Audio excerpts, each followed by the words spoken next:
அனைவருக்கும் வணக்கம். மேசராசிக்காரர்களுக்கு 20/12/2023 முதல் இனிமேல் தான் மெயின் பிக்சரே என்று சொல்லக்கூடிய வகையில் தனது நட்பு கிரகமான செவ்வாயின் ஆட்சி வீடான மேசராசியில் ஜென்ம ராசியில் வக்ர நிவர்த்தி பெற்று பலம் பெறக்கூடிய குருவின் அமைப்பு காரணமாக பல்வேறு விதமான நன்மைகள் நிறைந்து கிடைப்பதற்கான வாய்ப்பும் யோகமும் எந்தெந்த விஷயங்களில் உருவாகிறது என்று பார்க்கும்போது பல்வேறு வகையில நன்மையை அள்ளி கொடுக்கக்கூடிய ஒரு வலுவான அமைப்பிற்கு மாறுகிறாருங்க. தனது சஞ்சார தூரத்தில் ஜென்ம ராசியில் வீற்றிருந்தாலும் பாதிக்கு மேல் கடந்து விட்டார். எனவே இனி மேசராசிக்காரர்களுக்கு நல்ல நேரம் பிறக்கும் தருணமாக அமைகிறது. அதிலும் குறிப்பாக குரு 9 மற்றும் 12ஆம் இடத்தின் அதிபதியாக இருக்கிறாருங்க. பாக்கியாதிபதியும் விரையாதிபதியுமாக இருக்கக்கூடிய குரு வலுவாக ஜென்ம ராசியில் வக்ர நிவர்த்தி வருவது ஒரு விதமான யோகத்தை கொடுக்கக்கூடிய அமைப்பாக பார்க்கப்படுகிறது. மேசராசிக்காரர்களுக்கு பொதுவாக குருவை பொறுத்த வரைக்கும் நவ கிரகங்களிலே தோஷமற்றவரும் அதீத நன்மையை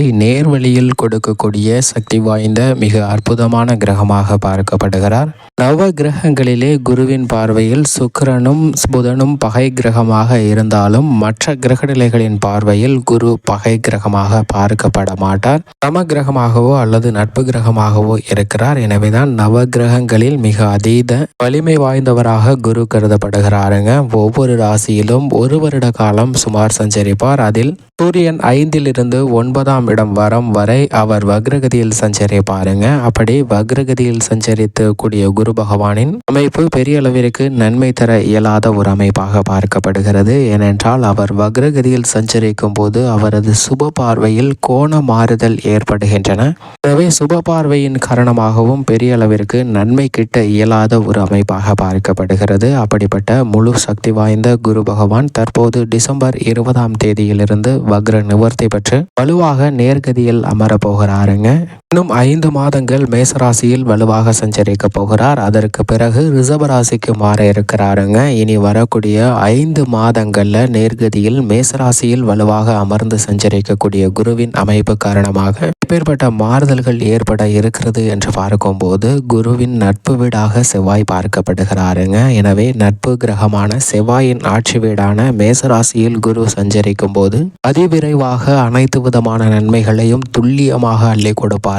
அப்படிப்பட்ட ஒரு வலுவான அமைப்பில் தான் சஞ்சரிக்கிறார். ஏனென்றால் அடுத்த வருடம் 2024 ஏப்ரல் மாதத்திற்கு பிறகு அவரது பகை கிரகமாக இருக்கக்கூடிய சுக்கிரனின் ஆட்சி வீடான ரிஷபராசிக்குள் நுழைய இருக்கிறார். அதற்கு முன்னதாக மேசராசியில் சஞ்சரிக்கும் போது அபரிவிதமான மாற்றங்களை அதிசக்தி வாய்ந்த அமைப்புடன் மிக வலுவாக அதீதமான நன்மையும் முன்னேற்றத்தையும் அள்ளி கொடுக்க போகிறாருங்க. அது மட்டுமல்லாது அவரது நட்பு கிரகமாக இருக்கக்கூடிய செவ்வாயின் ஆட்சி வீட்டில் பலம் பெறக்கூடிய குரு இனிமேல் தான் மெயின் பிக்சரே என்று சொல்லக்கூடிய வகையில் பல்வேறு விதமான நன்மைகளையும் முன்னேற்றங்களையும் அள்ளி கொடுக்கக்கூடிய ஒரு வலுவான அமைப்பில் அடுத்த 5 மாதம் சஞ்சரிக்க போகிறாருங்க. குரு பார்க்கின் கோடி நன்மை என்பார்கள். அப்படிப்பட்ட குருவின் சுப பார்வையிலும் கோண மாறுதல் காரணமாக பல்வேறு விதமான பாதிப்புகள் சந்தித்திருக்கலாம். தற்போது அவர் வக்ர நிவர்த்தி பெற்று வலுவாக அமர்வது மிகப்பெரிய அளவில் நன்மை நிறைந்து கொடுக்கக்கூடிய ஒரு அமைப்பாக பார்க்கப்படுகிறது. பொதுவாக குரு 2, 5, 7,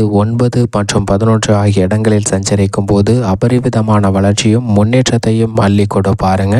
அது மட்டுமல்லாது மனித வாழ்வில் மிகப்பெரிய தாக்கத்தை ஏற்படுத்தி கொடுக்கக்கூடிய சக்தி வாய்ந்த கிரகங்களாக பார்க்கப்படுவது குரு, சனி, ராகு, கேது போன்ற கிரகநிலைகளின் அமைப்பை தான் துல்லியமாக கவனிக்க வேண்டிய ஒன்றாக பார்க்கப்படுகிறது. அதிலும் குறிப்பாக முழு சுப கிரகமாக இருக்கக்கூடிய குரு வக்ர நிவர்த்தி பெற்று வலுவாக அமர்வது மிகப்பெரிய மாற்றத்திற்கு வித்திடும். சனி பயிற்சியும் இதே தினத்தில் நடைபெறுகிறதுங்க. சனி கும்பராசியில் அமர்கிறார். சனி கும்பராசியில் அமர்ந்து சஞ்சரிக்கும் போது ஆட்சி பலம் பெற்றிருக்கிறாருங்க. ஆயுள் காரகனான சனியின் அமைப்பு காரணமாகவும் நல்ல பலன்கள் நிறைந்து கிடைக்கும்.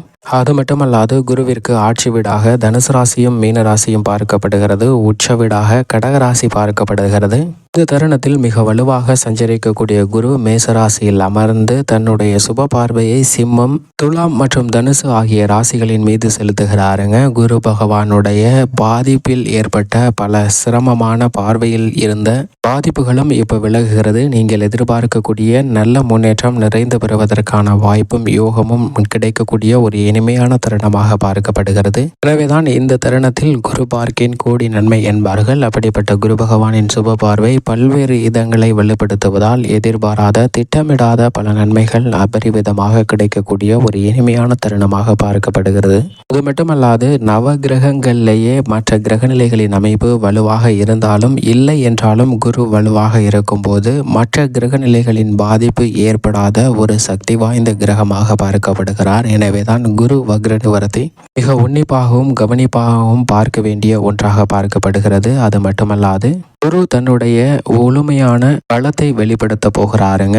இது மிகப்பெரிய அளவில் மனித வாழ்வில் மாற்றத்தை ஏற்படுத்தும். உதாரணமாக ஒரு பாறையை உடைக்கும் தொழிலாளி ஒருவர் தனது சுத்தியலை வைத்து பாறையை உடைத்து கொண்டிருக்கிறாருங்க. அப்படி பாறையை உடைத்து கொண்டிருக்கும் போது வெயிலின் தாக்கம் அதிகமாக இருப்பதால் அப்போது அவர் மனதில் தோன்றுகிறது, நாம் இந்த வெயிலாக இருந்தால் அனைத்திலும் விட மேலானவனாக இருப்பேனே என்று நினைத்து கடவுளிடம் பிரார்த்தனை செய்கிறார். அப்போது எனக்கு வெயிலாக மாற வேண்டிய சக்தி வேண்டும் என்று கேட்கிறார். அதே போன்று கடவுள் அவருக்கு அந்த சக்தியை கொடுக்கிறாருங்க. அவர் வெயிலாக மாறுகிறார். அவர் வெயிலாக மாறினாலும் மரத்தின் மீது அவருடைய வெப்பத்தை கக்குகிறாருங்க வெயிலாக மாறிய அவர். ஆனால் அந்த மரம் எவ்வளவுதான் வெயிலை தாங்கினாலும் கீழ் இருக்கக்கூடிய இடங்களை குளிர்மையாக வைத்து கொண்டிருப்பதை பார்த்த அந்த வெயில், நம்மளை விட சக்தி வாய்ந்தவனாக இருப்பவர் இந்த மரம்தான். எனவே கடவுளிடம் மன்றாடி நாம் மரமாக வேண்டும் என்று விருப்பப்பட்டு கடவுளிடம் மன்றாடுகிறாருங்க. கடவுளும் அவருக்கு அந்த வரத்தை கொடுத்து விடுகிறார். அந்த வெயிலாக இருந்தவர் தற்போது மரமாக மாறி மிக பிரம்மாண்டமான வீரத்துடன் நிழல் அதிகமாக கொடுக்கக்கூடிய வல்லமை பெற்றவராக இருக்கிறார். அப்போது ஒரு பெரிய சூறாவளி ஒன்று தாக்குகிறதுங்க.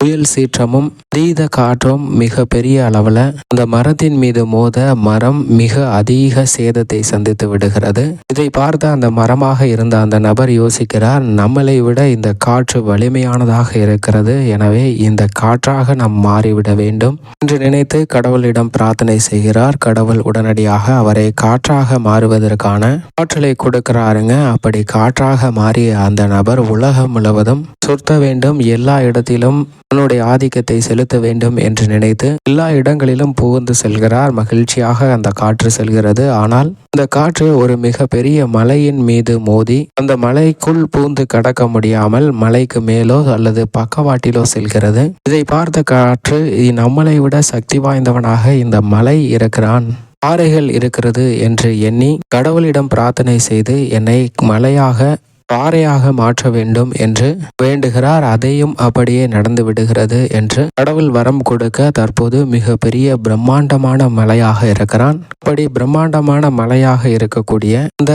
கற்களை ஒரு சுத்தியல் வந்து உடைத்து தூள் தூள் ஆக்குகிறது. பாறையாக இருந்த அந்த கல் மனிதன் யோசிக்கிறான், நம்மளை விட இந்த சுத்தியல் மிக வலிமை வாய்ந்ததாக இருக்கிறதே, அப்ப நாம சுத்தியலாக மாறிவிடலாம் என்று கடவுளிடம் பிரார்த்தனை செய்து சுத்தியலாக மாறிவிடுகிறான். சுத்தியலாக மாறி தன்னிடம் மாட்டக்கூடிய அனைத்தையும் அடித்து நொறுக்குகிறான். இருந்தாலும் அந்த சுத்தியலாக மாறியதற்கு பிறகு நாம் எவ்வளவுதான் வலிமையானவராக இருந்தாலும் நம்மளை இயக்க இந்த மனிதன் தேவைப்படுகிறான். இந்த மனிதன் இயக்கிதான் நம்மளை பல இடங்கள்ல மோதி நம்மை வலிமை வாய்ந்தவனாக காட்டுகிறான். அப்ப நம்மளை விட இந்த மனிதன் தான் மிக சக்தி வாய்ந்தவனாக இருக்கிறான் என்பதை உணர்ந்து சுத்தியல் கடவுளிடம் மன்றாடி மனிதனாக மாறுகிறது.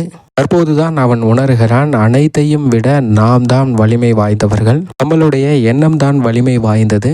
எனவே நேர்மையான ஆக்கப்பூர்வமான சிந்தனைகளும் செயல்பாடுகளையும் வெளிப்படுத்தினால் மிக பெரிய வளர்ச்சி நிச்சயமாக கிடைக்கும் என்பதை உணர்ந்து கொள்கிறான். இப்படிப்பட்ட சமயத்தில்தான் நவ கிரகங்களில் வலிமை வாய்ந்த குருவும் வக்ர நிவர்த்தி பெற்று வலுவாக அமருகிறாருங்க. தன்னுடைய உண்மையான பலத்தை உணர்த்தக்கூடிய வகையில் வலுவாக அமர்ந்து சஞ்சரிக்க போகிறார். எனவே தங்களுடைய உண்மையான பலத்தை அந்த மனிதன் எப்படி உணர்ந்து கொண்டானோ அதே போன்று குரு வலுவாக நேர்கதியில் சஞ்சரிப்பதால் நிறைந்த நன்மையும் முன்னேற்றத்தையும் அபரிவிதமாக கொடுக்க போகிறார். இதை உணர்ந்து கொண்டால் நிச்சயமாக மிகப்பெரிய மாற்றத்தை சந்திப்பதற்கான வாய்ப்பு உருவாகிறது. மேலும் குறிப்பாக இனிமேல் தான் மெயின் பிக்சரே என்று சொல்லக்கூடிய வகையில் எந்தெந்த விஷயங்கள் அமைகிறது என்று பார்க்கும்போது மேசராசிக்காரர்களின் குடும்ப சூழ்நிலையை பொறுத்த வரைக்கும் ஜென்ம ராசியில் குரு அமர்வது அவ்வளவு சிறப்பான நன்மை தரக்கூடிய அமைப்பு இல்லை என்றாலும் குரு பகவான் தனது சஞ்சார தூரத்தில் பாதிக்கு மேல் கடந்து விட்டார். எனவே கணவன் மனைவிக்கிடையே ஒற்றுமை அதிகரிக்கும். குடும்பத்தில் பல பிரச்சனைகள் நிம்மதியற்ற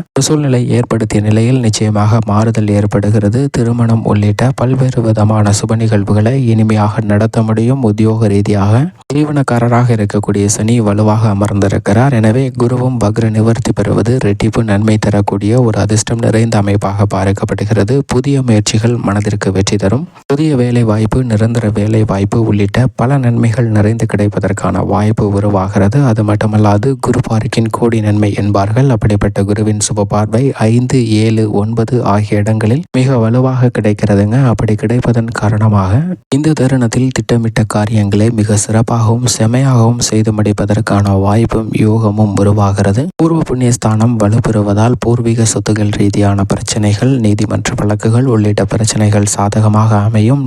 கலஸ்திரஸ்தானம் ஆகிய 7ஆம் இடம் சப்தமஸ்தானம் வலுப்பெறுகிறது. 7ஆம் பார்வையாக 7ஆம் இடத்தை பார்ப்பதால் திருமணம், காதல் திருமணம் உள்ளிட்ட பல நன்மை நிறைந்த விஷயங்கள் நடைபெறுவதற்கான வாய்ப்பும் நட்பு ரீதியாக நன்மையை பெறக்கூடிய யோகம் நிறைந்த ஒரு தருணமாக பார்க்கப்படுகிறது. பாக்கியஸ்தானம் வலுப்பெறக்கூடிய இந்த தருணத்தில் பெண்மணிகளுடைய எதிர்பார்ப்பு அனைத்தும் மிக சிறப்பாக நடைபெறும் என்பதை துல்லியமாக உறுதிப்படுத்துகிறார். தொழில்துறை, வியாபாரத்துறையில் எவ்வளவு போட்டிகள் வந்தாலும் அவை அனைத்தையும் சமாளித்து லாபத்தை தக்க வைத்துக் கொள்ளக்கூடிய யோகத்தை கொடுக்கிறார். கலைத்துறை, அரசியல் துறை ரீதியான பணிகளில் நல்ல புதிய வாய்ப்புகள் இனிதாக அமைவதற்கான யோகம் நிறைந்த தருணமாக பார்க்கப்படுகிறது. கல்வியில் நல்ல முன்னேற்றம் உண்டு. விவசாயத்துறையின் அதிபதியாக இருக்கக்கூடிய செவ்வாயின் நட்பு கிரகமாக இருக்கிறாருங்க குரு வலுவாக ஜென்மராசியில் பாதிக்கு மேல் கடந்து விட்டதால் இனி புதிய நிலம், வீடு, வாகனம் வாங்குவதற்கான அதிர்ஷ்ட யோகம் உண்டு.